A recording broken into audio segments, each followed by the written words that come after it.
नमस्ते मित्रों, हमारे YouTube चैनल में आपका स्वागत है। गरुड़ पुराण में मृत्यु और पुनर्जन्म से जुड़ी कई रहस्यमयी बातें बताई गई हैं।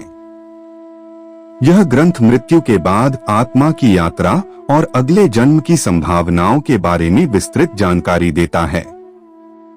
इसमें यह भी उल्लेख है कि व्यक्ति के कर्मों के आधार पर उसकी अगली योनि जीवन रूप तय होती है। गरुड़ पुराण के अनुसार ये 8 संकेत बताते हैं कि व्यक्ति का अगला जन्म किस योनि में होगा। 1. मृत्यु के समय विचार और भावनाएं। मृत्यु के समय व्यक्ति के मन में जो विचार चलते हैं वे उसके अगले जन्म को प्रभावित करते हैं। यदि कोई व्यक्ति मृत्यु के समय ईश्वर का स्मरण करता है तो उसे उत्तम योनि प्राप्त होती है, जबकि बुरे विचार पशु योनि की ओर ले जाते हैं। 2. जीवन में किए गए कर्म। पिछले जन्म के कर्मों के अनुसार आत्मा को अगला जन्म मिलता है। अच्छे कर्मों से मानव या देव योनि मिलती है, जबकि बुरे कर्मों से पशु, पक्षी या कीट पतंगों की योनि प्राप्त होती है। 3. मृत्यु के समय शरीर की स्थिति। गरुड़ पुराण में कहा गया है कि यदि मृत्यु के समय व्यक्ति का सिर उत्तर दिशा में होता है तो उसे मोक्ष प्राप्त होने की संभावना होती है। दक्षिण दिशा की ओर सिर होने से नर्क या निचली योनियों में जन्म मिल सकता है।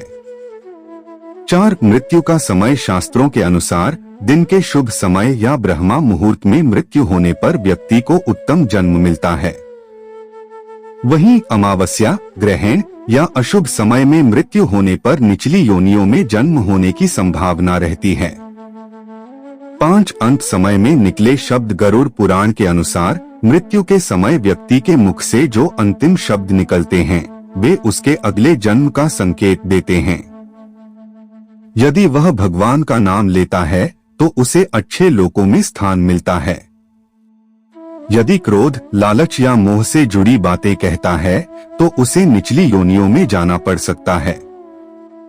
6. जीवन में अहंकार और दानशीलता। जो व्यक्ति जीवन में अत्यधिक अहंकारी होता है उसे अगले जन्म में पशु योनि मिल सकती है।